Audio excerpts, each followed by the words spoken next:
What's good, people? I gotta wait like 4 minutes till my shit cooks, but we could talk about whatever. Anybody have any like questions y'all want to ask me or whatnot? Yeah, if anybody got questions or whatever, feel free to ask me. I just gotta wait like 4 minutes till my food gets made, cause we hungry out here. So, anybody got questions? Any of my mods did the poll yet? Cause I do want to play something else in a minute.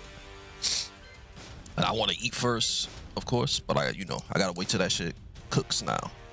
So I gotta wait like 5 minutes for it. Anybody got questions or whatever? Yeah, want to ask me or anything? I'm here for the next few minutes.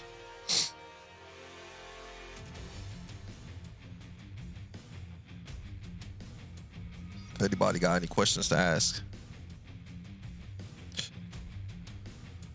let me know what games. Final Fantasy 7. Final Fantasy 7 remake, Neon White, Pocky and Rocky Reshrine, Metal Max Zeno, and Ghostwire Tokyo. So unless you get the Fuku donation, you're not fading Evo? Probably not, man, because I checked how much it's gonna cost me, and it's gonna cost me like over 2K. So yeah, if I don't reach the full donation, then I obviously I can't go. Cause that's just gonna cost me like 2K. Tournaments are very expensive now. But I really like the way I'm playing now. I feel like I can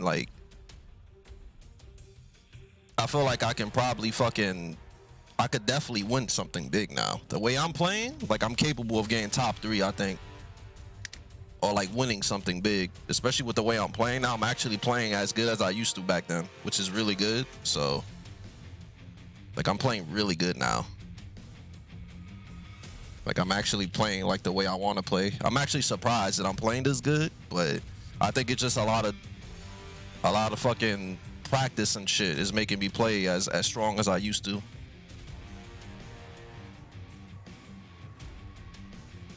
Yeah, man, and it'll be great for me to do well at. If I would do well at something like Evo, it'll be OD, right? Because like Evo has always been a tournament that I want to do well at. Because I've done well at everything before. CEOs, I've been to a bunch of them, and every other major. But Evo is always the one that I've always wanted to get a top 8 at least one time in. So if I was able to get top 8 or some shit this year, that shit will be OD for me. Just to like prove myself, Definitely to prove myself at the end of the day. He said, what's my new approach with League? Honestly, bro, I'm just using my head more, man. I know it's like me as a player. Maybe a lot of players have this issue, but when I play, especially online, I just flowchart. I used to flowchart most of the time, right? Now when I'm playing, I'm thinking a lot more.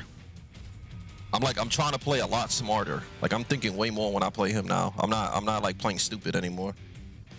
Like I'm not just flowcharting. Like a lot of people don't think about risk reward ratios. They do shit when they have full health, or they do shit when they about to get clapped when they don't need to, pretty much. So I'm like using my head a lot more.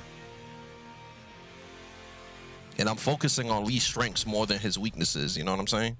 Like if I get the life lead and just lay him out, play a lot of keep out. Don't take no risk when I don't need to. You know what I'm saying? Pretty much shit like that, man. Because Lee, when you think about it, a lot of his primary tools are really unsafe, right? But you don't really need to do them like that. Like down 3 and slide and while staying 2-4 and his lows and shit, you don't really need to do that. Especially when you got the life lead. You don't really need to keep chipping with something that could get blocked and get you killed. So I'm literally just playing as safe as possible and just playing by his strengths. If you watch a lot of Little Majin's videos, you notice that he plays like that too. That he doesn't do anything with King that'll get him killed. Like he would just chip you up with like the safest shit, and he would take a risk here and there just to get the health back or some shit. But other than that, he's not really playing risky the whole game when he don't need to. So there's a lot of like watching other players and see what they do, and try to see if it could fit into your character. You get what I'm saying? But I study a lot of players, and I try to be as good as them. Or just as good as Majin. Majin is really good, so he's like the player that I look up to the most when it comes to like playing good. Because I feel like the way he plays is the way that I should play too. Like he's really good. And I think the way he plays is like, I want to play like that too. Yeah, I want to play like that too. He plays really well, man. He plays really, really good. Yeah, man, the Evo would be great though.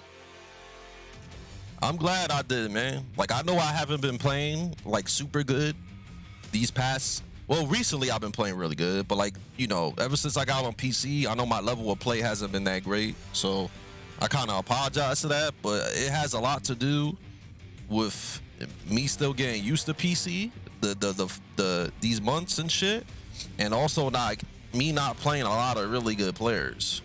You know, like playing Raccoon all the time is not gonna get you better at Tekken. No offense to Raccoon, but he's one of those dudes that he might get you, but he might get you just because he's random. It's not because he's good.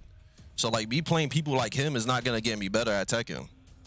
But since these past months I've been playing actual like really good players like Fab, Joey, Majin and shit, that's helped me get better at the game. You know? Well, that's nice of you, Mr. Eric. I appreciate that, because I know East Coast, especially in Tekken, we don't got like a lot of good representation like that no more, besides, you know, Joey and shit like that. You know what I'm saying? Like, because a lot of the OGs from East Coast that used to be like the best in like that New York City area, like me and Fab and shit, we don't really travel like that no more. So the representation of New York City, not New York as a state, but New York City hasn't been great in Tekken 7. At least now. Because the goats of New York. Yeah, pretty much, man. Pretty much. It sucks it's like that, but, you know, people just gotta level up, right, and try to get good. That's all it is. People gotta get better at the game. Once you get better at the game and start understanding shit'll be, let me guess, Final Fantasy 1. Yo, y'all really like me playing that game, bro. Like, no other game got voted for. That shit is actually ridiculous, bro. What is it about that game that y'all want me to play that shit so much? That's actually wild that y'all voted for that shit so much. Every time I fucking put a poll, that shit gets #1. I'm like, what is it about that game, bro? Because all the other games on the list are fire, too. Especially Pocky and Rocky and Neon White. Them shits is fuego. But for some reason, y'all just want me to play that shit all day. That shit is actually ham. That shit is ham. My man just like, yo, just play that all day. Bye. I'm gonna go eat my food, though. I'll be back.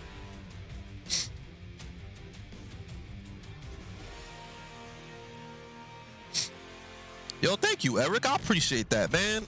The thing with me is that I'm really good against top players, but against random players that are kind of like just YOLO, I might have trouble against them. But against like the best players, I do good. But like sometimes a random will get me. A random will get me.